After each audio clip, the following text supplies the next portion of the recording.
गुरुर्ब्रह्मा गुरुर्विष्णुर्गुरुर्देवो महेश्वरः गुरुः साक्षात् परब्रह्म तस्मै श्री गुरवे नमः। लोकाभिरामं रणरंगधीरं राजीवनेत्रं रघुवंशनाथं कारुण्यरूपं करुणाकरन्तं श्रीरामचन्द्रं शरणं प्रपद्ये।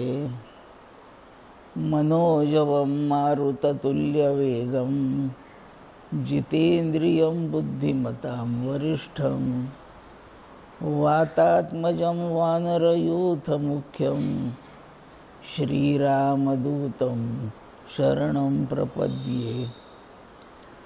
शुकासारिखे पूर्णवैराग्यजासे वसिष्ठा परिज्ञानयोगेश्वराचे कवी वाल्मिका सारिखा मान्य ईसा नमस्कार माझा सद्गुरु रामदासा। जयांचा जनी जन्मनामार्थ झाला जयांनी सदा वासनामात केला। जयांच्या मुखी सर्वदा नाम कीर्ती नमस्कार त्या ब्रह्मचैतन्यमूर्ती। राजाधिराज प्रभु रामचंद्र महाराज की जय। महारुद्र हनुमान की जय। सद्गुरु समर्थ रामदास स्वामी महाराज की जय। श्री सद्गुरुनाथ महाराज की जय। अनंत कोटि ब्रह्मांड नायक राजाधिराज सच्चिदानंद सद्गुरु श्री ब्रह्म चैतन्य महाराज की जय। जय जय रघुवीर समर्थ।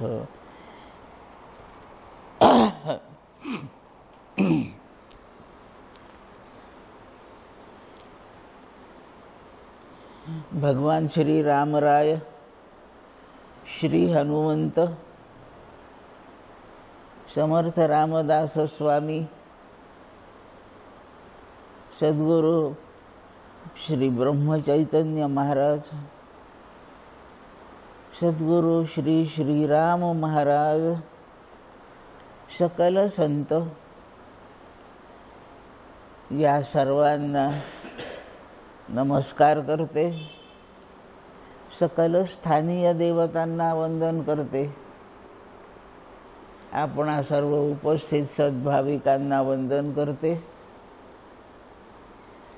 आणि 13 कोटी रामनाम जपाच्या या यज्ञ सोहळ्यामध्ये थोडीशी प्रवचन सेवा करावी म्हणून उपस्थित झाले आहे। तेव्हा सेवेला प्रारंभ करते। श्रीराम महाराजांचा उत्सव म्हणावा याला, कारण त्यांनी रामनाम घ्यायला सांगितलं, त्याचा प्रचार केला, प्रसार केला, महत्त्व सांगितलं आणि काही हजारो लोक त्यांनी रामनामाच्या मार्गाला लावले। या कलियुगामध्ये रामनामासारखं उद्धाराचं दुसरं सोपं आणि प्रभावी साधन नाही असं म्हटलेलं असल्यामुळे श्री जय जय रघुवीर समर्थ त्या मार्गामध्ये आपण प्रविष्ट झालो आहोत म्हणून रामनामात आपणही शिरलो असं समजू।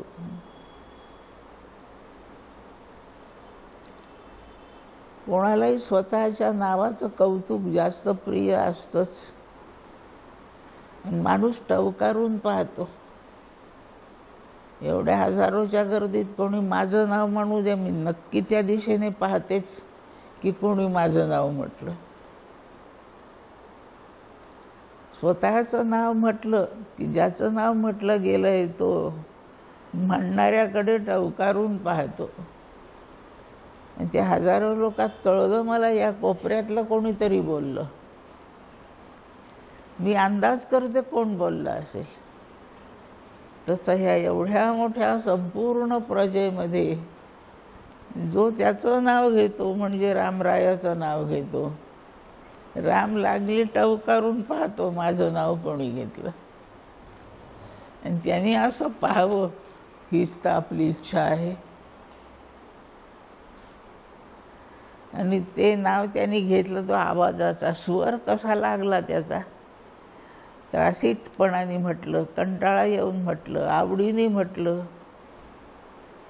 काय कटकट आहे याच्या नावाची असं म्हणून म्हटलं. त्या स्वरावरून त्याला कळतं.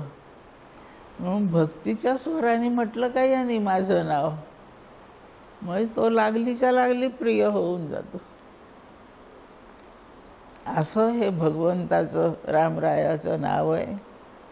भगवंत म्हटलं तरी अर्थ रामच करायचा, राम म्हटलं तरी अर्थ भगवंतच करायचा. आणि ज्या अर्थी नामाचा संबंध आहे त्या अर्थी हा भगवंत जो म्हणून म्हणतो सोपाधिक आहे. नाम सोपाधिकालाच फक्त असतं. नाम आणि रूप सोपाधिक. माया त्याची उपाधी असते, त्यावेळेलाच नाम आणि रूप येऊ शकतं. निरूपाधिक असतं तेव्हा नाम नाही. म्हणून ब्रह्मतत्व निरूपाधिक असल्याने त्याचा जप नाही आहे, त्याचा जयकार नाही आहे, त्याचा घोष करायचा नाही, त्याला रूपही नाही नामही नाही. आणि म्हणून सोपाधिकाचा करतो. सोपाधिक झाला, एखादी उपाधी आली की दोन गोष्टी येतातच, नाम येतं आणि रूपही येतं. रूप म्हणजे फक्त डोळ्यानेच दिसतं ते रूप असा नाही अर्थ. तो अधिक प्रसिद्ध अर्थ आहे, जास्त प्रभावी अर्थ रूप असा होतो. पण आवाज कानाला जे कळतं तेही रूपच असतं, त्वचेला जे कळतं तेही रूपच असतं, इंद्रियांना जे कळतं ते सगळं सोपाधिकाचं कळतं. आणि त्याच्यामध्ये नाम आणि रूप दोन असतं. नामाचा संबंध प्रामुख्याने कानाशी आहे, रूपाचा संबंध प्रामुख्याने डोळ्याशी आहे. पण पाहणे, डोळा उपलक्षणाने सर्व इंद्रियांच्यासाठी वापरलं जातं. आपण जेवायला बसलो, कोणाकडे गेलो आणि तिथे आपण भाजी खातोय, खूप चांगली झाली, मला आवडली, तुम्ही माझ्या शेजारी भाजी पहा, तर डोळ्यांनी नसते पाहिजे, ती जिभेनेच पाहिजे. पण जिभेने जे कळून घ्यायचं आहे त्याला पाहणे हेच क्रियापद आहे. तो पहा किती छान गातो. आता गाणे तर कानाचा विषय आहे, पण आपण डोळ्याचंच क्रियापद वापरतो.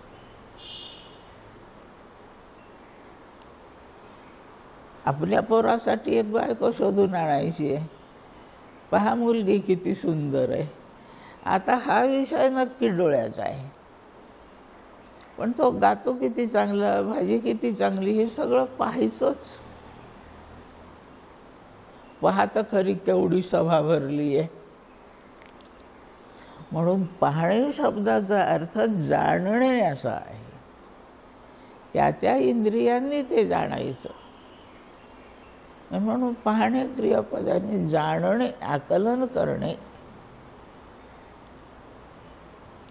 याप्रमाणे रामाचं नाम आणि रूप, रूप डोळ्याचा विषय आहे तरी राम सुंदर आहे म्हणायचं. दयावंत आहे ते पाहायचेच, त्याचे लक्षणं पाहिजे. आणि याप्रमाणे हे सगळं पाहणे क्रियापद वापरून आपण सर्व इंद्रियांचे विषय समजून घेतो. नाम रामाचं म्हणायचं, रूप रामाचं ध्यायचं आहे. म्हणून हे सोपाधिक आहे. उपाधीच्या सह शुद्ध तत्वरूप नसताना इंद्रियांच्या ओळखी करता एखादं दुसरं साधन काहीतरी करावं लागतं, दुसऱ्या कशाचा तरी अवलंब करावा लागतो. आणि दुसऱ्या कशाचा अवलंब करून इंद्रियांना गोचर होऊन जाणे म्हणजे सोपाधिक होणे. ते जे काय दुसरं आपण अवलंबितो त्याचं नाव उपाधी आहे, सोपाधिक. वास्तविक तत्वाला उपाधी नाही, ते निरुपाधिक आहे. असं निरुपाधिक तत्व म्हणजे ब्रह्म आणि सोपाधिक तत्व म्हणजे ईश्वर. त्याला गुण येतात. आणि म्हणून देवाचं नाव घ्या, तो देव ब्रह्म नव्हे, म्हणजे ब्रह्मरूपातला तो देव नव्हे, तो ईश्वर रूपाचा आहे. ईश्वरापेक्षाही अधिक इंद्रिय गोचर त्याचे अवतार असतात.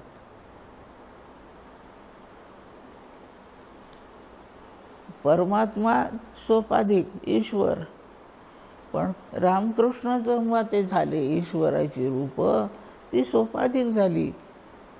ईश्वराला गुण आहेत पण आकार नाही, म्हणून त्याला निर्गुण निराकार सगुण निराकार म्हणतात. ईश्वर सगुण आहे, गुण आहेत त्याला. कोणते गुण आहेत त्याचे? पहिला तर सत्वगुण आहेच, त्रिगुण तर आहेतच, पण बाकीचे गुण लक्षण आहेत. दयावंत आहे, सर्वव्यापक आहे, सर्वरूप आहे, इत्यादी त्याची गुणमालाच आहे. आणि 3 गुण तर आहेतच, सत्व रज तम. असा तो सगुण आहे, पण त्याला आकार नाही प्राप्त झाला, असा ईश्वर आहे. आकार नाही. माणसाला की नाही डोळ्याने दिसलं की सर्वात जास्त आनंद होतो, अशी माणसाची माहीत नाही का म्हणून सवय आहे. अहो, त्याचं मला नाव माहीत आहे हो, एकदा मला त्याला पाहू द्या ना. पण नुसत्या नावाने संतोष कमी आहे, म्हणून रूपाची हौस फार आहे. ती ईश्वरपुरी नाही करीत. आणि म्हणून भक्तांच्यासाठी तो अवतार घेतो, नामही दाखवतो, रूपही दाखवतो. म्हणून भक्त सगळे ईश्वरापेक्षा अवतारात जास्त रमतात. कारण डोळ्यांनी एकदा दिसलं, भाजीची चव खाल्ली पण मला पाहू द्या ना दिसते कशी, ती डोळ्यांनी सुद्धा खावी लागते. याप्रमाणे सगळे विषयांची एकाग्रता जी होते, एककेंद्रित होतात, ते डोळा या विषयाशी आहे. आणि म्हणून नाम आणि रूप हे दोन्ही, रूप म्हणजे आकार, याप्रमाणे सोपाधिक जेवढं तेही सगुण आणि साकार, ते सगळे परमात्म्याचे अवतार आहेत. अवतार शब्दाचाच अर्थ खाली उतरणे असा आहे. जी योग्यता, जो श्रेष्ठपणा, जो कस, ज्या क्षमता, जे सार्वभौमत्व, ते मूळ ब्रह्माच्या ठिकाणी आहे, त्याच्या खालोखाली ईश्वराच्या ठिकाणी आहे. आणि अवतार म्हणजे आणखी खाली उतरलं म्हणजे हे सगळ्या क्षमता त्याहून कमी झाल्या. अवतार त्याच्या मूळ रूपाने सर्वव्यापी आहे, पण तो सर्वव्यापी परमात्मा अवतार रूपाने सर्वव्यापी नाही, कारण त्याला उपाधी आली. उपाधी आली की सगळ्या ह्याच्यात बसत नाही. एक लाकडाचा ठोकळा आहे, चौकोनी म्हणा की गोल गोळा आहे म्हणा, चेंडूसारखा, पण एक ठोकळा आहे लाकडाचा. तो सगळ्या भांड्यांमध्ये पक्का बसू नाही शकत. त्याच्यासाठी एकच ठराविक भांडं लागतं, त्यातच तो बरोबर बसतो. पण पाणी आहे, कोणत्याही आकाराच्या भांड्यात ते भांडरूप बनून राहतं. पाण्याला रूप नाही आहे, लाकडी ठोकळ्याला रूप आहे. म्हणून साकार झालं की सर्व व्यापित्व बाधित होतं, कमी प्रतीचं होतं.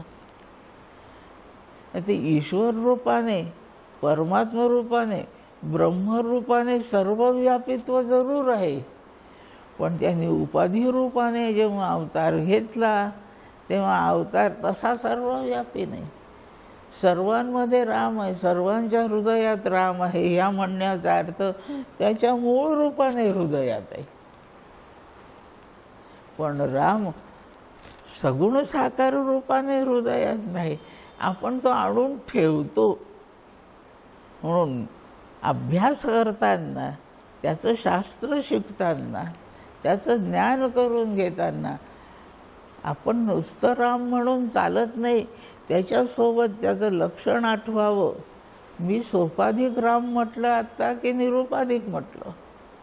मी परमात्मा अर्थाने राम म्हणतोय की अवतार रूपाने म्हणतोय की ईश्वर रूपाने म्हणतोय? येईलच याचा उल्लेख आजच्या विषयामध्ये त्या परमात्म्याचं. आणि आता खूप मोठा माणूस आहे, एखाद्या नाटकात काम करतो, खूप धनाढ्य आहे, नाटकातला तो नायक आहे, सगळ्यात जास्त काम त्याला आहे, सर्व नाटक त्याच्या भोवती गुंफलं गेलं आहे. आणि ती मुख्य भूमिका नायकाची, तो भिकारी आहे, ते नाटकच भिकाऱ्यावर रचलेलं आहे. असं किती तो 3 तास भिकारीपणा चालवतो आणि 3ही तास त्याला आठवण आहे मी धनाढ्य आहे. तो स्वतःचा धनाढ्यपणा विसरत नाही, उपाधी भिकाऱ्याची घेतली. त्यात तो भाकरी तुकडा मागतोय, पण तो मनात म्हणत असतो मी त्यांना भाकरी घालतोय, मी कसा मागतोय.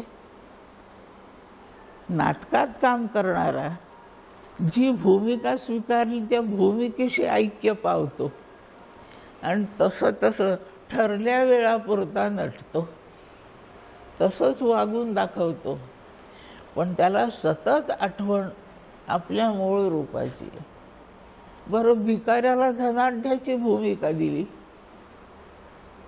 त्याच्या अंगावर खूप अलंकार घातले, त्याची हवेली मोठी आहे, सगळा साज शृंगार अत्यंत मौल्यवान आहे त्याचा, तसं काम करतोय तो. पण तो आतमध्ये रडत असतो, असं खरं मला कधी मिळेल का? माणूस दुसरी भूमिका करतो तेव्हा स्वतःच्या खऱ्या रूपाला विसरत नाही. सोपाधिक झालेला ईश्वर उतरलाय ब्रह्मतत्वापासून. उपाधीचे त्याला गुणदोष लागले आहेत, पण ईश्वर स्वतःला विसरत नाही की मी ब्रह्म आहे. स्वतःचं सर्व व्यापित्व, स्वतःचं सर्व सामर्थ्य, तो सच्चिदानंदत्व हे कधीच विसरत नाही, त्याची आठवण कायम आहे. लौकिकात भूमिका कोणतीही येवो, त्या भूमिकेला न्याय देतो. आता तो धनाढ्य नाटकात किती वेळ भिकारी? 3 तास, 4 तास. तो भिकारी श्रीमंत किती वेळ? 2-3 तास, याच्या पलीकडे नाही. तसं आहे ईश्वर सर्वकालिक नाही आहे, सार्वकालिक ब्रह्मच आहे. तो धनाढ्य त्या भिकारी रूपात सुद्धा धनाढ्यच आहे. स्वतःचं सच्चिदानंदत्व विसरत नाही. हा जीव सुद्धा सोपाधिक आहे, ईश्वर सोपाधिक आहे. ईश्वर स्वतःचं मूळ रूप विसरला नाही आणि जीव स्वतःचं मूळ रूप विसरून गेला. स्वतःचं मूळ रूप जो विसरला तो रडतो आणि मूळ रूप जो विसरला नाही तो त्याच्या आनंदात निमग्न कायम स्वरूपी आहे. म्हणून संत जेव्हा देवाचं नाव घेतात ते भान ठेवून असतात. मी आता अवताराला हाक मारली की मी ईश्वराचं आठवण केली आहे, की मी ब्रह्मरूपाशी तादात्म्य पावतोय. त्याच्या सगळ्या रूपाशी संत स्वतःला लागलीच जोडून घेतात. आणि म्हणून ते आपल्यापेक्षा सतत आनंदी आहे. प्रसंग पाहून त्याच्याशी जोडायचं. आपल्या घरात लहान मूल असतं 2-3 वर्षाचं, ते लहान मूल आलं की आपण लाड गोबडच बोलतो. का म्हणून असं होतं माहीत नाही. आणि इकडे तो वक्ता दशसहस्रेषु असतो, पण ते 2-2.5 वर्षाचं पोर समोर आलं की लाडच बोलतो. कोणाशी कशा तऱ्हेने व्यवहार करावा याचं भान संत ठेवतात. जगाशी बोलताना अवतार वाचकच बोलतात. एखादा तत्वज्ञानाचा प्रवचन विषय असेल तर तिथे ईश्वर विषयक बोलतात आणि ब्रह्माचा उल्लेख करीत राहतात. हे सगळं भान, त्याच्या 3ही भूमिकांचं भान संत कायम ठेवतात. आणि आपण पोराशी बोबडं बोललो की आपल्यालाही आनंद होतो आणि पोरालाही जवळीक वाटते. असं बोबडं राम शेवाळकर बोलले तर चालेल का सभेमध्ये? नाही. ती भूमिका कुठे वापरायची आणि ती तशीच वागण्यामध्ये वापरण्यामध्ये आनंद एकसारखाच येतो. आनंदाला जातीच नाही आहेत. किंबहुना सोये जीव आत्मयाची लाहे, तेथ जे होये तया नाम सुख. सुखाचं मुख्य स्वरूप ज्ञानेश्वर महाराज व्याख्या करून सांगतात. व्याख्याच नाही, आनंदाच्या वर्णनाला दुसरा शब्द नाही. आनंद अर्थाचा शब्द सांगा बरं. नभ शब्द मी म्हटला, या अर्थाचा दुसरा शब्द आकाश आहे. मी जल म्हटलं, या अर्थाचा दुसरा शब्द सांगा. पुष्कळ आहे, तोय आहे, पाणी आहे, वारी आहे. सगळ्याला प्रतिशब्द समानार्थी दुसरा शब्द असतो. हा आनंद एकच शब्द असा आहे, याला प्रतिशब्द नाही. आनंद म्हणजे फक्त आनंद. आणि नसण्याचं कारण आहे, आनंद हे ब्रह्माचं रूप आहे आणि ब्रह्म एकमेवाद्वितीय आहे. म्हणून दुसरा शब्द असणेच शक्य नाही आहे. त्याला नुसतं सुख म्हणून चालत नाही. बोलण्याच्या ओघात म्हणतो, पण त्या सुखाला निर्विषय विशेषण लावावं लागतं, तेव्हा त्याचा आनंद अर्थ होतो. निर्विषय जागेपणी चहा पितो, छान वाटलं, सुख झालं बा. वेळेवर चहा दिला, गार पाणी दिलं, सुख वाटतं. चांगले कपडे घातले, बरं वाटतं. तुम्ही माझा गौरव करून मला हार घातला, छान वाटतं. जागेपणी छान वाटावं, सुख वाटावं, याच्यासाठी एखादा तरी विषय पाहिजे. मला कोणाशी बोलायचा कंटाळा आहे, कोणाकडे पाहावं नाही वाटत, मला एकांत तरी हवा. म्हणजे जागेपणी सुखासाठी काहीतरी माध्यम लागतं. सुषुप्ती गाढ झोपेत काय असतं आपल्याजवळ? हारतुरे, सभेमध्ये आपला परिचय करून देणे, लोकांनी मी आले म्हणून टाळ्या वाजवणे, चहा, लाडू, मित्रा, कुत्रा यातल्या कोणाची तरी भेट, काही नको. सुषुप्तीत काही नसतं आणि सुख सर्वात जास्त असतं. म्हणून सर्वात जास्त सुखासाठी विषयच नको. सुषुप्तीत निर्विषय सुख असतं.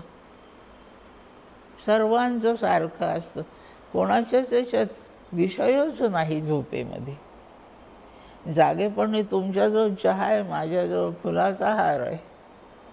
सुख दोघांनाही आहे, पण माध्यम बदललं. शक्यता आहे की माध्यम बदलल्याने सुख बदलत असेल. विषय निमित्त होतो, आपल्याला बरं वाटायला लागतं. हे सविषय सुख आहे. जागृतीत काहीतरी पाहिजे. ती खिडकी तरी जरा उघडून द्या, हे तरी पाहिजे. हा पंखा बंद तरी करा, हे तरी पाहिजे. तुम्ही थोडे डावीकडे सरका, असं तरी पाहिजे. जागृतीत काहीतरी असल्याशिवाय सुखाचा अनुभव होत नाही. स्वप्नातही काहीतरी लागतं, पण ते काल्पनिक लागतं मानस पातळीवर. पण माणूस तरी वस्तू लागते. एखाद्याचं पोर पाहत आपण बसलोय, छान आहे ते पोर, तिथे आपण आपल्या पोराची भावना करतो. याच्यापेक्षा माझ्या पोराचे डोळे जरा जास्त टपोरे आहेत, भावना करतो. आणि ते दुसऱ्या पोरात आपण आपलं पोर पाहतो. दोघांचे वय चांगले सारखेच आहेत, पण आपलं पोरग कसं तल्लख आहे, ते कसं डल आहे म्हणतात. आपण आपल्याची कल्पना करतो आणि सुख भोगतो. ते दुसऱ्याच्या पोराचं सुख नाही, तिथे आपल्या पोराची भावना केली त्याचं सुख आहे. याप्रमाणे आपल्या देवाची आपण कुठंही कल्पना करावी, सुखी व्हावं. जागृतीत देवाची कल्पना करतो, त्याला सगुण साकार बनवतो, काहीतरी नामरूपाने त्याला आपण आणतो आणि जागृतीत सुख भोगतो. सुषुप्तीत यातलं काही नको, हार तुरे नको, खाद्यपेय नको, फक्त सुख भोगणारा जीव. आता सुषुप्तीमध्ये एकही विषय नाही, सगुण साकार काहीच नाही, तरी सुख होतंय. म्हणजे तिथे कशाशी तरी आपला संबंध आहे, तो फक्त सुखाशी असतो. किंबहुना सोये जीव आत्मयाचील आहे. ह्या जीवाला जागृतीत खूप विषय आहे, सुषुप्तीत एकही विषय नाही. मग काय आहे तिथे? निर्विषय आत्मा फक्त आहे. विषय निर्विषय आत्मा, यात फरक काय आहे? विषय परिवर्तन पावतात, बदलत राहतात, कमी जास्त होतात, वजन तरी कमी होतात, रंग तरी विटत जातात, चव तरी बदलत जाते. विषयात बदल होत राहतात. आत्म्यात ते होत नाही, तो जसाच्या तसा. कालच्या झोपेत जसा आत्मा होता तसाच आजच्या झोपेत आहे. घरी गादी टाकून झोपले तेव्हा जो आत्मा आहे तोच आता जमिनीवर झोपायची वेळ आली तरी तोच आहे. एकट्याला झोपायला मला भीती वाटते. 15 जणात झोपले, झोपेत त्या 15 पैकी कोणीच येत नाही. आता आपण सामूहिक झोपू, कसं शक्य आहे? ज्याचं त्याने झोपायचंय. आणि आपल्याला सगळ्या माणसांचा, बाकी परिवाराचा कळप घेऊन तिथे प्रवेशच नाही करता येत. विषयच चालत नाही, काही नाही तिथे. आणि जिथे काहीच नाही त्या ठिकाणी आत्मा आहेच. असं स्थूल रूपाने सगुण साकार, नाशिवंत, मर्यादित अशा रूपातलं काहीच नाही तिथेही आत्मा आहे. म्हणून सुषुप्तीत हा नाशिवंत पसारा झुगारून दिला जातो आणि अविनाशी एकमेव तत्व जो आत्मा आहे त्याच्याशी तादात्म्य पावायला गेलोय. त्याची सोय होणे म्हणजे त्याचा योग जुळणे, त्याचा आणि आपली जवळीक योग जुळणे म्हणजे सोय. आत्मयाचील आहे. जीवाला फक्त आत्माच तिथे असतोय, दुसरं काहीच नसतं, असू शकत नाही. तो योग जुळला आत्म्याचा आणि आपला जीवाचा, म्हणजे जे काय होतं, काय होतं सांगता नाही येत, पण जे काय होतं. मग हे कसं कळेल? सगळ्यांनाच अनुभवाने कळेल. बस शब्दांनी नाही कळत. झोपेतलं सुख शब्दांनी कळत नाही, ते फक्त अनुभवाने कळतं. जे होय तया नाम सुख. म्हणजे विषयांच्या शिवाय फक्त आत्म्याच्याच संगतीमध्ये त्याचा योग जुळला असताना आपल्याला जी काही स्थिती प्राप्त होते ती सुखस्थिती आहे. एवढं वाक्यात वर्णन करता येतं सुखाचं, प्रतिशब्द सांगून सुखाचं वर्णन होत नाही. हे सुख आनंद आहे. जागृतीत चहा पिऊन सुख झालं तो ब्रह्मानंद नाही. सुषुप्तीत आत्मसंबंधाने झालं तो ब्रह्मानंद आहे. त्या सुषुप्तीमध्ये अज्ञान सोबत करतो म्हणून तो शुद्ध ब्रह्मानंद नाही. नाही तर सुषुप्तीत सगळेच मुक्त झाले असते, एकही बद्ध राहिला नसता. आपण रोज सत संपन्न होतो. सत म्हणजे आत्मा, त्याच्याशी आपली गाठ पडते रोज. पण साधना केलेली नसल्यामुळे पूर्वीचे सगळे दोषांचे गाठोडे आपल्या सोबत असतात, म्हणून आपण मुक्त नसतो. मग रोज अशा बद्ध माणसाला, याच पसाऱ्याच्या माणसाला सुषुप्तीत तो आनंद कशासाठी? ही सगळी भूते आनंदाध्येव खल्विमानी भूतानी जायन्ते आनंदेन जातानी जीवन्ति आनंदम प्रयन्त्यभिसंविशन्ति तत् विजिज्ञासस्व तत् ब्रह्म. तैत्तिरीय उपनिषदांनी ही व्याख्या करून दिली. ही सगळी भूते आनंदातून जन्मली, आत्म्यापासून आली आहेत, ब्रह्म या रूपाने झालं आहे. म्हणून आनंदेनं जातानी आनंदापासून जन्मले. जगतात आनंदावरच. आपण पोळ्या भाकरी खाऊन नाही जगत. पोळ्या भाकरी खाऊन जो आनंद होतो त्यावर जगतो. आनंदेनं जातानी जीवंती. पोरं बाळ आहेत आपल्याला म्हणून आपण जिवंत नाहीये. पोराबाळांपासून आनंदाचा लाभ होतो म्हणून आपण जगतो. कोणत्याही वस्तूमुळे आपण जगत नाही. त्या वस्तूपासून तात्कालिक क्षणिक आभासी का असेना आनंदाचा लाभ होतो. आनंदेनं जातानी जीवंती. ॲक्सिडेंटमध्ये आपला कोणीतरी प्रिय मेला, खूप दुःख आहे. तर या दुःखाला काय वर्णन करायचं? त्याचं किती प्रमाण सांगायचं? काही नाही. फारच दुःख आहे. त्याच्याच माणसाचं डोकं तपास काम करतं. तो मेला पण फॅमिली पेन्शन मिळेल. एवढ्या दुःखात फॅमिली पेन्शन आनंदाचा विषय शोधलाच माणसाने. नाही फॅमिली पेन्शनची व्यवस्था. पण पोरग झालंय आता 28-29 वर्षाचं. बापाच्या जागी पोरग लागेलच नोकरीला. ते तरी शोधलं. लहानच आहे पोरग अजून 27-28च्या नोकरीसारखं नाही. 2-4 वर्षाचं. असू दे, उद्या मोठं होईलच. पोरग आहे, उद्या मोठं होईल. मेला नाही, जिवंत राहिला. लागली चौकशी करतो. डोक्याला मार नाही ना लागला, फक्त पायच तुटला. जाऊ दे. पाय तुटणं चांगली गोष्ट आहे का? पण डोक्याला मार न लागण्यापेक्षा पाय तुटणं चांगलं आहे. किती भयानक दुःखदायक गंभीर परिस्थिती असो, माणूस त्यातला आनंद पाहतो आणि जगतो.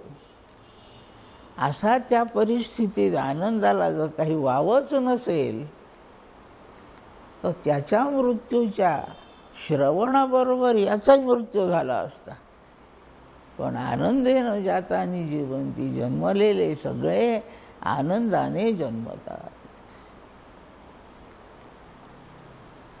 2 बोटच तुटले फक्त. बोट तुटण्याचा त्याला आनंद होतोय, कारण बाकीचा शाबूत आहे. माणूस सगळीकडे आनंद शोधतो.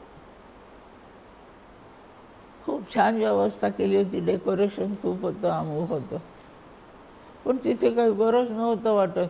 देवाचा साधूचा एक फोटो नव्हता त्या हॉलमध्ये, काही बरं नाही वाटलं. माणूस आनंदासाठी कुठंही जावं काहीतरी शोधत असतो. माझ्या डोक्यावरचा पंखाच नाही चालत, इकडे इकडे पाहत्या, ही खिडकी उघडी आहे, चला मला याचा वारा मिळा. आनंदासाठी शोधतच राहतो.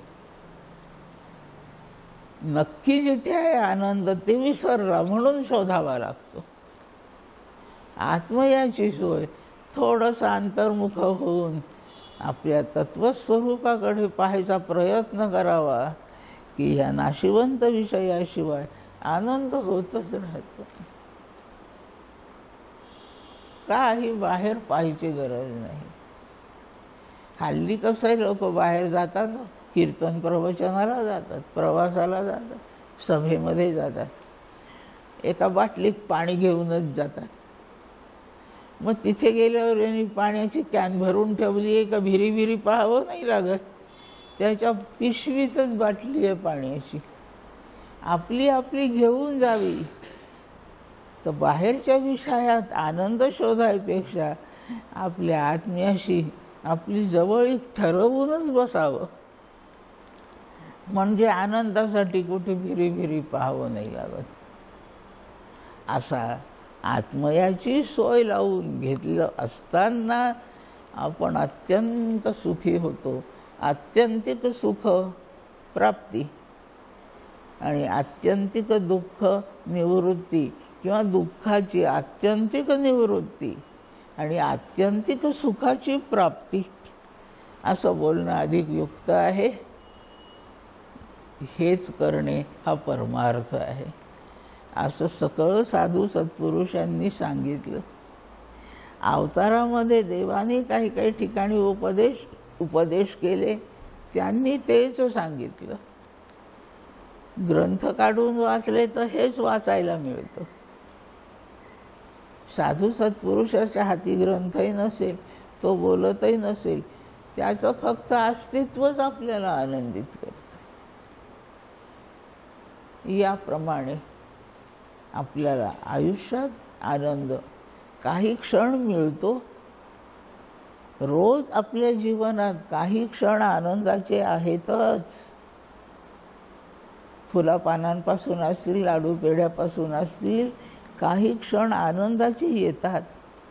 आणि तसे जेव्हा येत नाहीत, खायला काही चांगलं नाही, पाहायला काही चांगलं नाही, भेटायला काही कोणी नाही, त्यावेळेला आपला मेंदू मागणी करतो. काय मागणी? हे यातलं काही नको. आणि मेंदू थकल्यासारखा होतो आणि थकलेला मेंदू झोपेत जातो आणि तिथे जाऊन आनंद बघून येतो. ह्या व्यवहारात जेव्हा भौतिक पदार्थांपैकी आपल्याला आनंद देणारं काहीच उपलब्ध नसतं, तेव्हा झोपच येते. सगळं असतंय खाद्यपेय, पण अत्यंत कठीण एखादं गणित समोर पडलंय. हे सगळे आनंदाचे पदार्थ त्रासदायक होतात, गणित सुटत नाही, तेही त्रासदायक झालं. आळस आला, कंटाळा आला, जांभया सुरू झाल्या. या सगळ्याचा अर्थ ह्या भौतिकातून आनंद होत नाही आहे. म्हणून असा मेंदू सगळं शोधतो आनंदासाठी, आणि जेव्हा नाही मिळत तेव्हा जीवाला झोपवतो. मी आता 5 मिनिट डुलकी घेऊन येते. त्या 5 मिनिटात काय आहे? जसं खूप शिणला म्हणजे चहाचा एक घोट पुरतो की नाही? मोठं लोटी परत चहा पाहिजे असं नाही, एका घोटाने सुद्धा सगळी मरगळ झटकून टाकता येते. तसा 5 मिनिट एक डुलकी घेऊन येतो. याचा अर्थ काय? झोप आली म्हणजे त्याला आत्यंतिक जो आनंद आहे त्या आनंदाची गरज निर्माण झाली आहे, त्याच्याशिवाय नाही. जागृतीत नाशिवंत विषयाच्या द्वारे तेच शोधतो. विषयानंद शेवटी ब्रह्मानंदच आहे. विषयात नाही आनंद, विषयेष्वभिलब्धेषु तदिच्छो परमे सती अंतर्मुख मनोवृत्त आनंद प्रतिबिंबती. आनंदाचं छान वर्णन पंचदशीकार करतात. विषय प्राप्त होतो, इच्छा झाली की आपल्या धडपडीने दुसऱ्याच्या खटपटीने तो विषय प्राप्त होतो. आणि विषय प्राप्त विषयेषु उपलब्धेषु, उपलब्ध झाले विषय, तेव्हा काय होत असेल त्याच्याबद्दलची इच्छा निघून जाते. इच्छा निघून गेली की काय होतं, वृत्ती अंतर्मुख होते. अंतर्मुख झाली म्हणजे अविनाशी वस्तू दिसायला सुरुवात होते. त्या अंतर्मुख झालेल्या वृत्तीला शाश्वत आनंदरूप वस्तू अवगत होते, दिसू लागते, अनुभवाला येते. आणि तेच दर्शन आनंद आहे. म्हणून आपल्याला विषय प्राप्त झाल्याचं सुख नाही, विषय भोगल्याचं सुख नाही, त्याची इच्छा संपून गेल्याचं आहे. मी नेहमी दृष्टांत सांगते, मला केळी खूप आवडतात. हल्ली आमच्या अमरावतीत 12 महिने मिळायला लागली केळी. पण आमच्या लहानपणी फक्त चातुर्मासात आषाढी एकादशीच्या तेव्हा केळी सुरू व्हायची. दिवाळी संक्रांतीपर्यंत कशी तरी राहायची. उन्हाळा जवळ येत चालला की केळी बाजारातून गायब. म्हणून मला फार आवडतात. मी केळाची वाटच पाहत राहते, आषाढ महिना कधी येतो. काय आपल्या अमरावतीत केळ नाही. मी पुण्याला गेले होते मे महिन्यात, तेव्हाही तिथं केळी होती. हो, आपली अमरावती फारच भूकड, इथं केळी नाही. वाईट वाटतं. कशामुळे वाईट वाटतं? केळाच्या इच्छेमुळे वाईट वाटतंय. ती इच्छा मला वाईट वाटायला होते. मी फार तळमळते केळासाठी. शाळेत जाते, शिकवायला जाते, रस्त्याने लक्ष, केळाची गाडी आली का याच्यावर. आणि जुलै महिन्यामध्ये आली बा, शाळेत जायला निघाले तर सडकेवर केळाची गाडी. इतका आनंद झाला म्हणता की विचारताच होय नाही. आली बा केळी. अजून माझ्या हातात नाहीये, मी खाल्लं नाही, फक्त दिसली. आवडीचा विषय दिसेपर्यंत त्या पदार्थाची तीव्र इच्छा असते.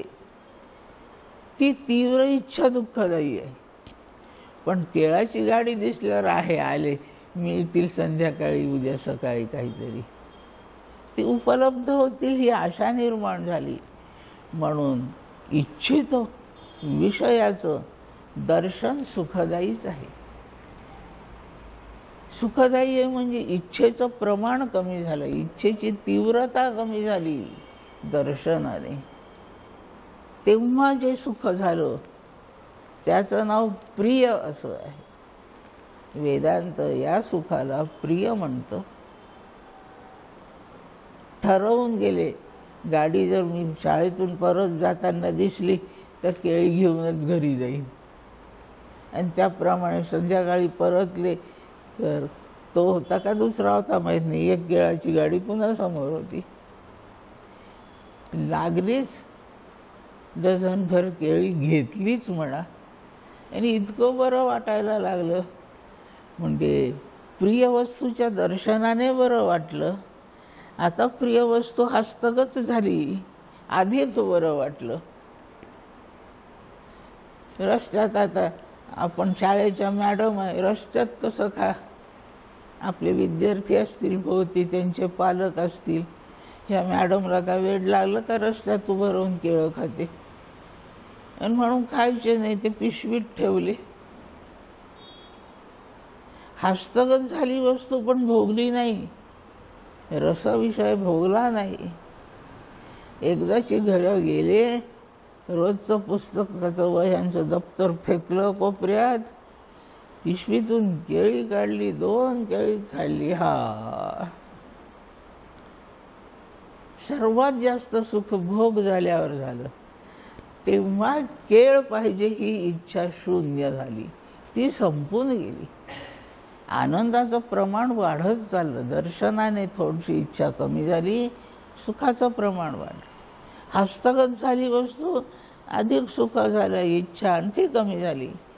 प्रत्यक्ष भोगली, इच्छा संपून गेली. म्हणजे मला जे या स्टेजेसवर बरं वाटत चाललं ते केळ खाण्याचं सुख नाही, ते केळाची इच्छा संपण्याचं सुख आहे. तदिच्छो परमे सती, नेहमी विषयांची इच्छा उपरम पावली म्हणजे संपून गेली म्हणजे सुख होतं. सुख भोगाचं नाही आहे. भोगे रो अभयम सर्व वस्तू भयान्वितम भुवि नृणाम वैराग्यमेवा भयम. सुखाची व्यवस्था विषयाच्या संपादनात नाही आहे. मग ज्याला ती वस्तू नसताना नाही, इच्छाच होत नाही, त्याच्या सुखाची हानी होणारच नाही. म्हणून संतांचं लक्षण आहे ते निरीच्छच असतात, पण त्यांच्या सुखाची हानीच होत नाही. इच्छा संपून जाण्याचं सुख आहे. विषयेषु अभिलब्धेषु विषय उपलब्ध होतात, त्यामुळे त्यांची इच्छा उपरम पावते, नाहीशी होऊन जाते. आणि विषयच नाही, विषय नेहमी आपल्या बाहेर असतात आणि आतमध्ये फक्त आत्माच असतो. त्याला सोडून बाहेर भटकतो सुखासाठी. पण आता बाहेरची इच्छाच उरली नाही. मग तेव्हा वृत्तीचं एक लक्षण लक्षात ठेवा, वृत्ती कशाला जरी जाऊन टेकल्याशिवाय थांबतच नाही. तिला कुठेतरी बसावंच लागतं. उदाहरणार्थ मी उभी नाही राहू शकत, चालू नाही शकत. टेबल तरी पाहिजे, खुर्ची तरी पाहिजे, स्टूल तरी पाहिजे, एखादा अंथरूण पांघरून तरी पाहिजे, भिंत तरी पाहिजे. कशाला टेकल्याशिवाय या अर्थी मला स्थैर्य नाही. वृत्ती कशाला तरी टेकल्याखेरीज थांबतच नाही. वृत्तीचा अर्थ प्रवाहित झालेलं मन असा आहे. मनोवृत्ती म्हणजे प्रवाहित मन. वृत्ती प्रवाहितच राहणार. धरणातून पाणी सुटलं एकदा पाटात, ते वाहतच राहणार. तुम्ही अडवलं म्हणजे त्याला थांबवलं, टेकायला जागा दिली, नाही तर ते प्रवाहितच आहे. वारा पुढे डोंगर आला म्हणून अडून थांबला, घराची भिंत आली म्हणून थांबला, वाहतच राहणे. वृत्ती तशी आहे, कुठेतरी टेकावी लागते. आता बाहेरचे विषय संपवले मी विचार करून, ते नाशिवंत दुःखदायी आहे, त्याच्याशी काय झोंबायचं जाऊन, असं म्हणून मी या विषयांना त्यागलंय. विषय संपून गेल्यावर म्हणजे बाहेरचा पसारा संपून गेल्यावर बाहेर टेकून राहिलं, वृत्तीला आधारच नाही उरला. अशा वेळेला ती अंतर्मुख होते. तुमचे सगळे दारं खिडक्या उघडे आहेत आणि म्हणून मी बाहेर पाहते, बाहेरचं खूप दिसतंय मला. किती बिल्डिंग दिसतात, झाडं दिसतात, काय काय दिसतंय. सगळं बंद केल्यानंतर मी बाहेर काय पाहणार आहे? तेव्हा मी आतच पाहत राहीन हॉलमध्ये काय काय. अंतर्मुख मनोवृत्त. आणि मला सगळं मग आतलं दिसायला लागतं. आत्ता आतलं दिसतंय, पण याच्यासोबत बाहेरचंही दिसतच आहे. आता फक्त आतलंच दिसतंय. जे आत असतं ते अविनाशी तत्व आत्मा आहे. अंतर्मुख मनोवृत्त, आत्म्याचं स्वरूप आनंद आहे. आणि अशा आतमध्ये येऊन स्थिरावलेल्या वृत्तीमध्ये त्या आनंदाचं प्रतिबिंब पडतं आणि त्याने आनंद होतो. विषयानंदाचा हा अर्थ आहे. विषयाने नाही होत, त्याची इच्छा संपल्याने आनंद होतो. बस. भोवती 500 पदार्थ मांडून ठेवा माझ्या आवडीचे, पण मला कशाचीच इच्छा नाही, मी तेवढ्या पसाऱ्यात सुखी आहे.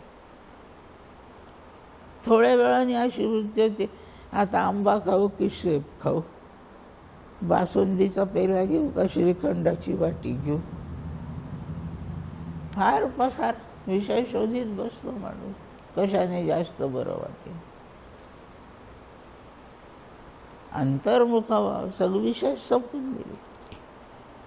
तेव्हा आनंद प्रतिबिंबती, विषयानंदाचं हे वर्णन आहे. असं आपली इच्छा संपवूनच टाकली की आनंदाला कधी ओहोटीच लागणार नाही. आनंद सतत जागाच राहील आपला. मग सतत अंतर्मुख राहणं किती छान आहे. ध्यानाचा अभ्यास, समाधीची स्थिती, भक्तीमध्ये नाममय वृत्ती होऊन राहणे, दर्शन घेताना रूपाशी तादात्म्य पावणे, ह्या सगळ्या गोष्टी बहिर्मुखता कमी करण्याच्या आहेत. त्याचे शब्द समाधी वापरा, ध्यान वापरा, काही वापरा. वृत्ती संपवणे म्हणजे बाहेर पांगणारी वृत्ती संपवणे, यात त्या वृत्तीमध्ये आनंद. वृत्ती त्याला जाऊन झोमणार, तेव्हा स्थिर होणार. तिला कोणीतरी अडवलंच पाहिजे, नाही तर वृत्ती प्रवाहितच राहते. आपल्याविषयी लोकांची, प्रापंचिक लोकांची वृत्ती धावतेच सारखी, कुठे स्थिरावत नाही. याला अंतःकरणाचं, मनाचं चांचल्य म्हणतात. थांबतच नाही. आपण आडकाठी निर्माणच करीत नाही वृत्ती थांबायला. म्हणून नामामध्ये लक्ष घाला. राहतं का नामात लक्ष? चालू असतं, उच्चार चालू असतात, बोटं चालू असतात. मी जप करतोय अशी आठवण तरी असते, ही आठवणच बिघडवते. याप्रमाणे सगळीकडचं लक्ष काढून वृत्तीला अंतर्मुख केली की तिथे आत्म्याशिवाय दुसरं काही नाही. आत आणि बाहेर याचा असा भौतिक अर्थ नाही. या भिंतींच्या पलीकडे जे त्याला बाहेर म्हणायचं, आच्या आतमध्ये त्याला आत म्हणायचं, असा नाही अर्थ. आत्म्याकडे पाहणे म्हणजे अंतर्मुख होणे आणि अनात्म्याकडे पाहणे म्हणजे बहिर्मुख होणे. बस, असे सोपे अर्थ आहे. याप्रमाणे अशी वृत्ती अखंड अंतर्मुख व्हावी म्हणजे रामाचा सतत आपल्याला आनंद मिळत राहील. या अर्थाने आजचा विषय निवडलाय. अजून विषय सुरूच नाही झाला. त्या विषयाचं एवढं प्रास्ताविक झालं. ते प्रास्ताविक एका वाक्यात पुन्हा म्हणून घेऊ आणि मग विषयाचा श्लोक म्हणते. एका वाक्यात काय म्हणायचं? नाशिवंत भौतिक पसारा त्याच्या संपण्याच्या गुणधर्मामुळे दुःखदायी आहे आणि त्याचीच इच्छा होते तोपर्यंत तळमळ दुःखाचा अनुभव आहे. म्हणून यातलं लक्ष काढून घ्यायचं. यातलं काढलं की ज्याच्यातलं लक्ष कधी काढताच येणार नाही असा आत्मा शिल्लक राहतो आणि त्याच्या दर्शनात एकदा जाऊन पडला की आनंदाशिवाय दुसरा काही अनुभव नाही. म्हणून या पसाऱ्याची इच्छा कमी करणे म्हणजे लक्ष काढून घेणे, म्हणजेच अंतर्मुख होणे. चित्ताची बहिर्मुखता. नाशिवंत विषयांना झोंबलो की बहिर्मुख झालं. त्याला एखादं काहीतरी आडकाठी देऊन आत बाहेर विभाग नसतात केलेले. हा भौतिक प्रयोग नाही शब्दांचा, हा अर्थाने पाहण्याचा आहे. याप्रमाणे सतत जर आपण अंतर्मुख राहिलो तर आपलं आत्मदर्शन कायमच राहील आणि म्हणून सतत तो आपल्या समोर असावा याची व्यवस्था करा असं संत सांगतात. याचा अभ्यास करा. त्या अभ्यासाला फार प्रयत्न आहेत, पुष्कळ खटपटी आहेत. समजावून घ्यायचं, विचाराने निवड करायची, निवड करून त्या निवडीवर स्थिर व्हायचं. सारख्या धावाधाव करणाऱ्याला हे फार कठीण आहे. आणि म्हणून देवाची प्रार्थना करायची. मन आपल्या ताब्यात नाही आहे, त्याच्या ताब्यात आहे. ते आपल्या ताब्यात येतं तेव्हा धावतंच फक्त, कारण आपल्याला त्याला एका ठिकाणी ठेवता नाही येत. त्याने जिथे चिकटून राहावं अशी वस्तू आपल्याला नाही येत. आता कोठे धावे मन, तुमचे चरण देखलिया. जिथे कायम टिकावं म्हणजे सर्वोत्तम सुखाचा कायम उद्गम जिथे आहे तिथे टिकावं हे आपल्या हाती नाही आहे. देवाचा आशीर्वाद पाहिजे, कृपा पाहिजे, साधू सत्पुरुषाचं साहाय्य पाहिजे. इतकं करून आपल्या गोपालकृष्ण मंदिराच्या वेटाळामध्ये 20-22 वर्षाची एक मुलगी आहे, वेडी आहे ती. अशी ओरडते विचारताच होई नाही. एक दिवस मंदिरातच शिरली. इथे बसून त्या आरडाओरड तिची धुमाकूळ सुरू झाली. तिला बाहेर काढावे. उठ म्हणून उठेना, हात धरून उभी केली तर जाईना. आणि ते वेडाचा झटका, तिच्यात इतकी काही ताकद संचारलेली होती. ती कोण्या एका बाईला उचलून तिला बाहेर नेता येईना. 2 पोरं गेले मदतीला. ती ओरडून, वेडातही तिला भान होतं. त्या पोरांना म्हणत होते, तुम्ही मला धरू नका. तुमच्यासारखे मोठाले 3 पुरुष तिथे आले, जबरदस्ती करून तिचे हात धरले आणि तिला बाहेर काढली. असा वेडाचा भयंकर झटका, बाहेर काढता येत नाही, निघत नाही, कुठून ताकद येते. अशा घटना आपल्या शरीरात सुरू आहेत. हे मन असं 10-10 माणसाला आटपत नाही, धक्के मारून ते शांत होत नाही. आणि म्हणून फार बलवान पाहिजे. एक चांगला तगडा पुरुष होता त्या कार्यक्रमामध्ये, तो उठला आणि नेली तिला बाहेर.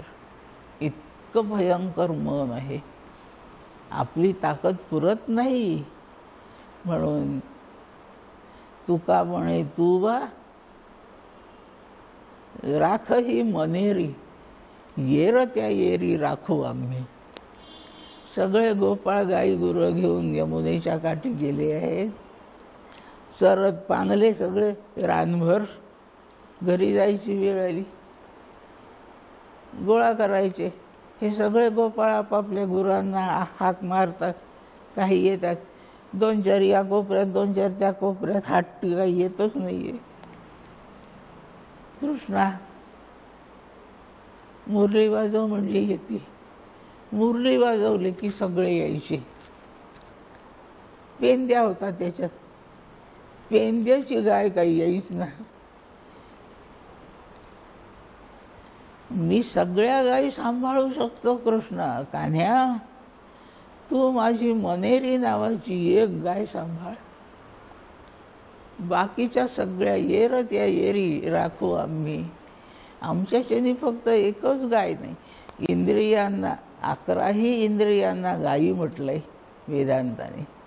गो म्हणजे इंद्रिय, या सगळ्या इंद्रियांना गायी म्हटलंय. 10 इंद्रिय तर दिसतातच आहेत, ही आहेत 10 गाया. आणि न दिसते पण ती आहे ती मन नावाचं 11वं इंद्रिय. 10 एकंच इंद्रिय आहेत. ते मन ही पण गाय आहे. हाक मारली तर 10 येतात. ही एकच बेटी तिकडे चरतच बसते. तिला कोणी आणायची? कृष्ण फारच जबर आहे रे. तेवढी एक गाय तू सांभाळ. लागल तर तुझ्या 10-5 मी सांभाळीन, पण माझी ही एक तू सांग. तू ही राख बा मनेरी, येरच्या येरी राखू आम्ही. ही फार वाईट एक गाय आहे. हे सगळे सांभाळल्याखेरीज इंद्रिय बहिर्मुखच राहतात. आणि बहिर्मुखता आहे तोपर्यंत सुख नाही, पण त्यात सुखच नाही, त्याच्यात काय पाहणार आहे? जिथे जे नाहीच. दही घुसळून ताक केलं म्हणजे पांढरं पांढरं पाणी दिसतं, ते सगळं किती लोणी काढून गेलेलं आहे, फक्त ताकच पडलंय. आता ते ताक कितीही घुसळा, लोणी येतच नाही. ते दिसतंय न घुसळलेल्या दह्यासारखं, पण त्याच्यात लोणीच नाहीये. असंच सफेदी करताना चुना जो वापरतात त्याचं पाणी तसंच दिसतं, चुना घुसळून लोणी नाही निघत. संत म्हणतात ज्यात जे नाही, कितीही प्रयत्न केले तरी त्यातून ते मिळत नाही. दिसतं तसं, तसे विषय आनंदरूप दिसतात, पण त्यात आनंद नाहीये. आणि आपण हे विषय घुसळीत बसलोय.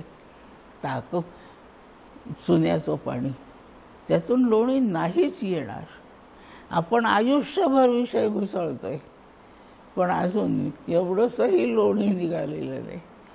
कारण आपण ते ताक दही नाही घुसळीत, आपण चुन्याचं पाणी घुसळतोय. मग आता ह्याचा सतत आपल्याला अनुभव राहावा, सतत सहवास राहावा, यासाठी आपली ताकद नाही पुरत. काही जणांना लोणी असलेलं दही घुसळू नये, लोणी काढता नाही येत, त्यांना घुसळण्याची क्रियाच कळत नाही. लोणी असलंही पाहिजे आणि घुसळण्याची क्रियाही आली पाहिजे. लोणी असलं पाहिजे हे परमात्म्याचं देणं आहे, आणि त्यातलं ते बाहेर काढणं हे संतांचं देणं आहे. संत घुसळायला शिकवतात आणि ईश्वर त्यात लोणी तयार करतो. हे दोघांचे आशीर्वाद असल्याशिवाय आपल्याला या प्रपंचात आनंदाचा अनुभव नाही येणार. आणि म्हणून समर्थ ह्या आनंदासाठी आत्म्याची अखंड उपलब्धी आपल्याला असावी, त्यांनी आपल्यासाठी अखंड प्रकट असावं, यासाठी प्रार्थना केली समर्थांनी. तोच आज आपला विषय आहे, सगळ्यांना माहितीचा आहे. नवं कायच सांगावं, नवं काहीच नाही आहे, सगळं आहे ते जुनंच आहे. आणि ते जुनंच विसरलं गेलं म्हणून पुन्हा पुन्हा पाहावं लागतं. जुने ठेवणे मीपणे आकळे ना. तो आपल्या जन्माबरोबर आपल्याजवळ ठेवा ठेवला आहे, पण आपल्या अहंकाराच्या धुंदीत नाही सापडत. मी पण अहंकारे बिघडून पडला माणूस.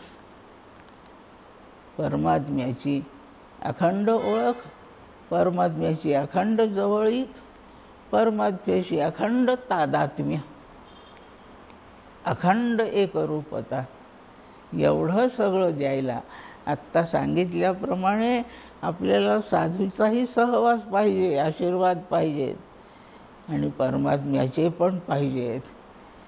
समर्थ प्रार्थना करतायत. 20 श्लोक म्हणते आजच्या विषयाचा, आपणा सर्वांना येतोय माझ्याबरोबर म्हणू लागा. सदा सर्वदा योग तुझा घडावा, तुझे कारणी देह माझा पडावा.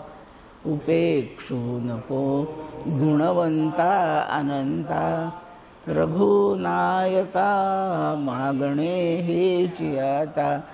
श्रीराम जय राम जय जय राम, श्रीराम जय राम जय जय राम, श्रीराम जय राम जय जय राम, जय जय रघुवीर समर्थ.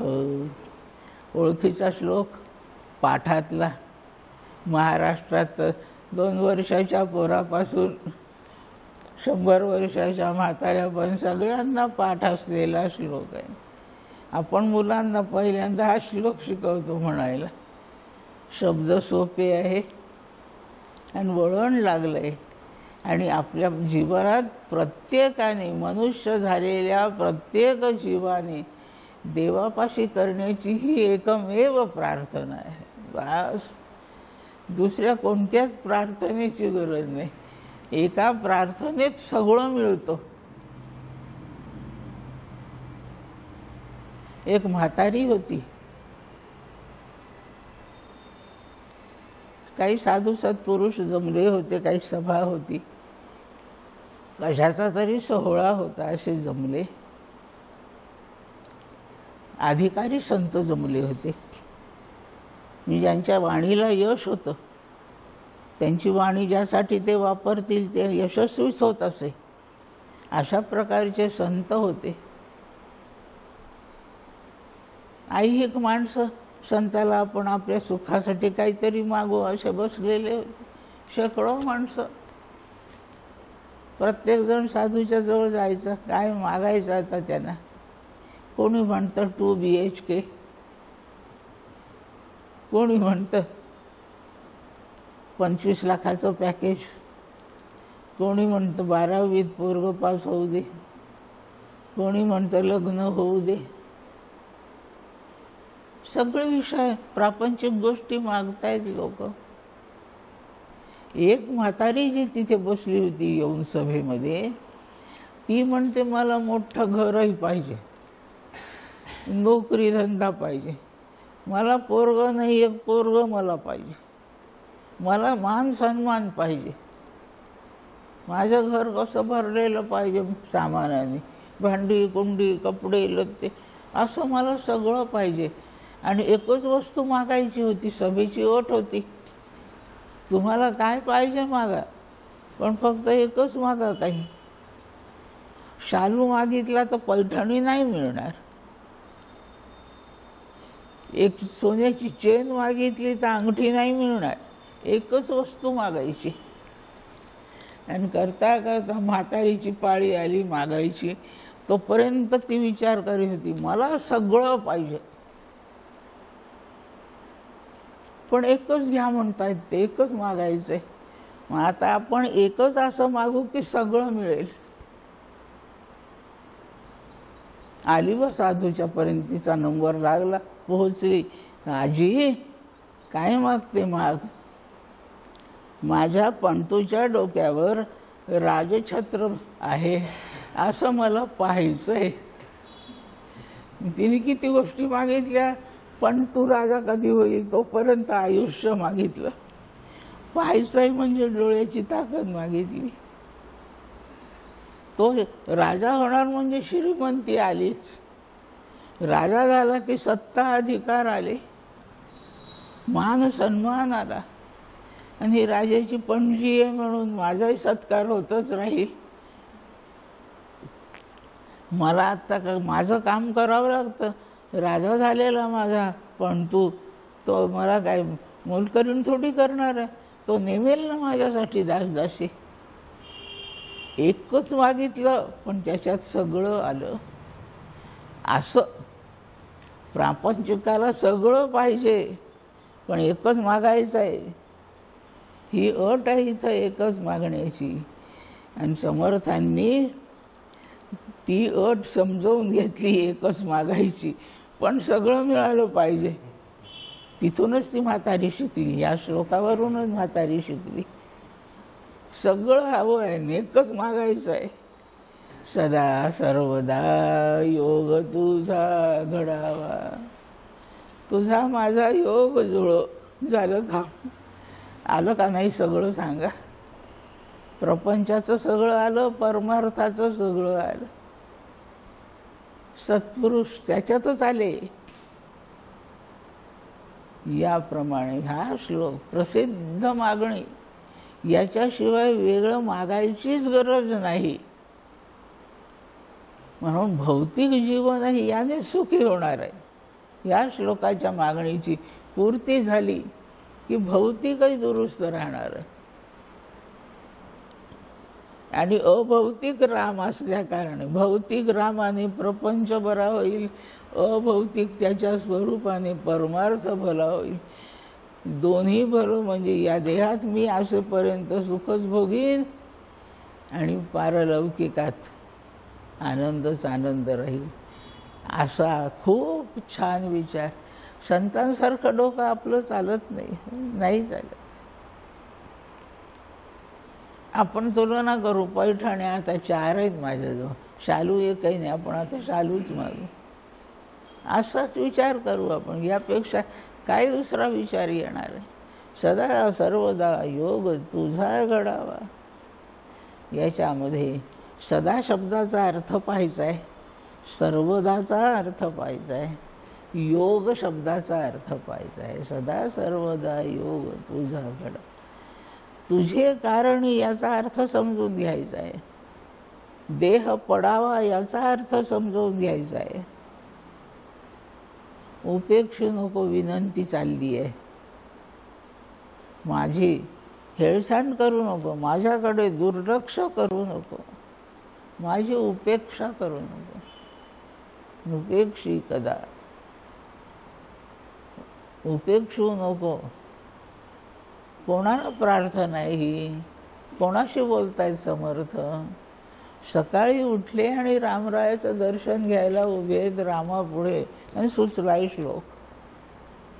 आधी काही चिंतन नाही केलेलं की आता काय मागू. रामापुढे उभे राहिले आणि स्फुरण आलं. अशा पद्धतीचा श्लोक रचलाय तो की हा श्लोक शुद्ध प्रापंचिकाने देवापुढे म्हणावा, शुद्ध परमार्थ्याने तो म्हणावा, वेड्याने तो म्हणावा, शहाण्याने तो म्हणावाच म्हणावा. कोणी म्हणू नये असं त्याच्यात काहीच नाही, सगळ्यांनी म्हणावा असाच अर्थ ठासून भरलेला श्लोक आहे. उपेक्षू नको प्रार्थना चालली. कोणाला प्रार्थना? पुढे तर राममूर्ती आहे, विग्रह रामाचा समोर आहे, म्हणजे प्रार्थना कोणाला करतायत? उपेक्षू नको. कोणाला प्रार्थना? गुणवंताला. गुणवंताचा अर्थ समजायचा आहे. अनंताला प्रार्थना आहे, अनंताचा अर्थ समजावून घ्यायचा आहे. आणि रघुनायकाला प्रार्थना आहे, त्याचाही अर्थ समजावून घे. रघुनायक, बस एवढंच मागणं आहे. राम हसले म्हणतात, माझ्यापेक्षा शहाणा निघाला रे, त्या म्हातारीसारखा शहाणा निघाला तू, एका मागण्यात सगळं मिळवलं. रघुनायका, मला फक्त एवढं एकच दे, मागणी हेची आता. 4 ओळींचा श्लोक आहे. 4 ओळीत, एकेका ओळीत त्याचा अर्थ आपण पाहू आणि दुसऱ्या प्रवचनात त्याचा पूर्ण विचार करू. सदा सर्वदा. सदा म्हणजे नेहमी, वारंवार, खूपदा. आपल्याला कंटाळा येईल इतका वेळा, सदा. रामराव आले होते का इतक्यात तुमच्याकडे? सदा इथंच पडलेले असतात. या सदाचा अर्थ अखंडपणे 24 तास जन्मभर असा होत नाही. तो घरी जाऊन येतो, पण रोज येतो, म्हणजे सदा. सकाळी येतो, कदाचित संध्याकाळी नाही येत, वारंवार येतो, खूपदा येतो, अनेकदा येतो. सदा, पुष्कळदा. पण मधून मधून खंड पण पडतात. एखाद दिवशी पोराकडे मुंबईला गेला म्हणून नाही 2 दिवस येणं झालं, तरी आपण त्याचं वर्णन असंच करतो, ते रावसाहेब ते इथंच पडलेले असतात. म्हणजे सदा येतात, खूपदा येतात असा अर्थ होतो. तसं सदा सर्वदा योग तुझा घडावा. सदा रामा, तू मला वारंवार भेटावा, असा सदाचा पहिला अर्थ. खूप वेळा भेटावा. थोडा बहुत खंड असू शकतो, पण तो खंड जाणवणार नाही मला, असा सदा. दुसरा शब्द जोडून सर्वदा आहे. पहिल्या सदाचा अर्थ खूप वेळा असा होतो आणि सर्वदाचा खंड न पडू देता असा अर्थ होतो, अखंडपणे. काही प्रोफेशनल ब्रेक्स असतात टी व्हीवर, सारखी चालूच असते ती सिरियल कोणती, पण मध्ये प्रोफेशनल ब्रेक येतो. काही अर्ध्या मिनिटाचा असतो, काही एखाद्या मिनिटाचा असतो, काही सेकंदांचा असतो, तेवढा खंड पडतो. रामा सर्वदा बरं का, बिलकुल खंड नको. गोपीगीतामध्ये गोपी रासक्रीडा करायला गेलेल्या आहेत आणि यांना अहंकार झाला की आम्ही इतक्या मोठ्या आहे की कृष्ण आमच्याबरोबर खेळतोय. एवढा अहंकार काही कृष्णाला चालला नाही आणि म्हणून कृष्ण मध्येच गुप्त झाले. सगळ्या गोपी भोवती नाचतायत, प्रत्येकी जवळ आहे आणि एकदम अदृश्यच झाले भगवान. कुठं गेला, कुठं गेला, कुठं गेला. सगळ्या गोपी कासावीस झाल्या आणि त्या प्रार्थना करायला लागल्या. त्या म्हणतात की बा कान्ह्या, अरे तू डोळ्यापुढे नसला तर आम्ही कासावीस होतो, तू अखंड आमच्या डोळ्यापुढे पाहिजे. तुझा दर्शन वियोग आम्हाला नाही सहन होत. तू कुठं गेला, केव्हाचा गेला. किती विलंब नाही चालत आपल्याला भक्तांना. करी ती पापण्या विघ्न पापिणी. गोपीगीतामध्ये आपल्या ज्या पापण्या आहेत डोळ्याच्या, या विघ्न करतात. पापी आहेत त्या फार. कारण आपल्या डोळ्याला बंद व्हायला हे झडपा लावून ठेवले आहेत आणि त्या सतत हालतात. म्हणजे प्रत्येक क्षणाला डोळा उघडतो आणि लागलीच झाकला जातो. किती बारीकसा क्षण येतो. तेवढ्या वेळात जेव्हा पापणी मिटते तेवढ्या वेळात दर्शन बंद होतं ना. ग्रहण लागल्यासारखं दर्शन बंद होतं. एवढंही दर्शन बंद होणे आम्हाला सहन नाही होत. तेवढी रुकावट येते याच्यामध्ये. ह्या पापी पापण्या देवा कशाला केल्या. ब्रह्मदेवा पापण्या करायलाच नको होत्या, म्हणजे डोळा सतत उघडाच राहिला असता. इतकाही वियोग सहन होत नाही, असा सर्वदाचा अर्थ आहे. पापणी मिटते एवढा बारीक क्षण सुद्धा भक्ताला वियोग नाही सहन, असं सर्वदा अत्यंत अखंड. याप्रमाणे सर्वदाचा अर्थ आहे. अनेकदाची अत्युच्च सीमा सर्वदा ही आहे. अशी सदा सर्वदा दोन शब्दांचे अर्थ झाले. आणि हे रामाला मागणे आहे. मग राम देऊ शकला पाहिजे की नाही. हे रामाला जर देता येत नसेल तर मागणं व्यर्थ नाही का गेलं. किती विचाराने प्रार्थना केली तर काय उपयोग आहे.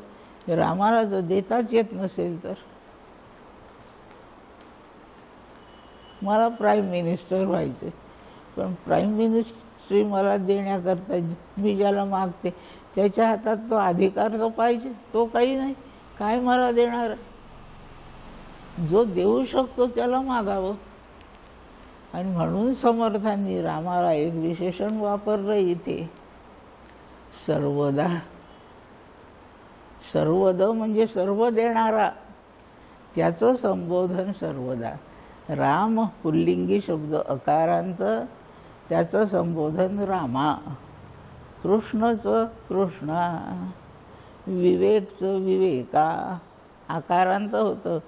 सर्वदचं संबोधन सर्वदा.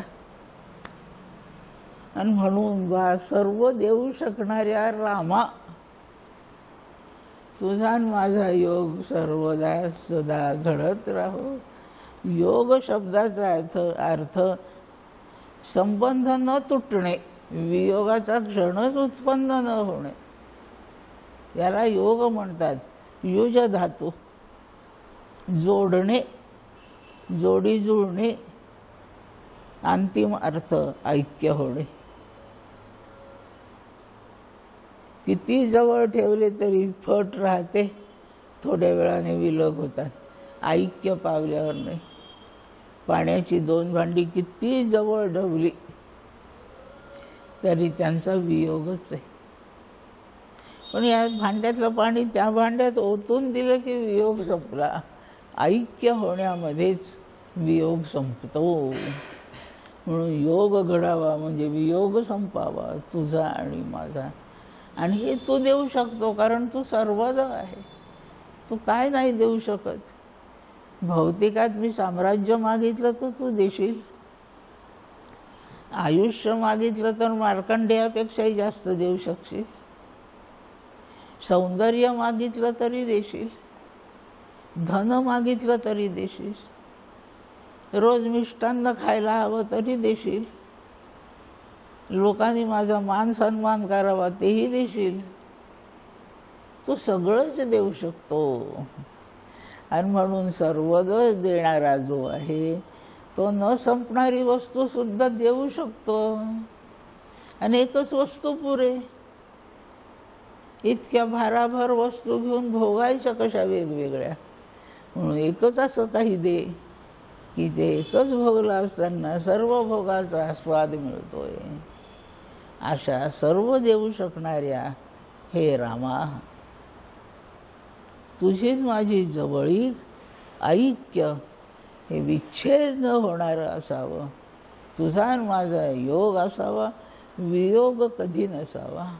आपण संयोगाने असावं एवढं मागणे हेची आता पुढच्या विषयाचा जरा विस्तार आपण नंतरच्या प्रवचनात पाहू.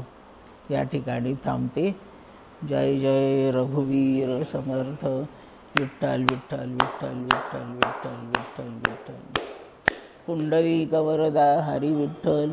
श्री ज्ञानदेव तुकाराम.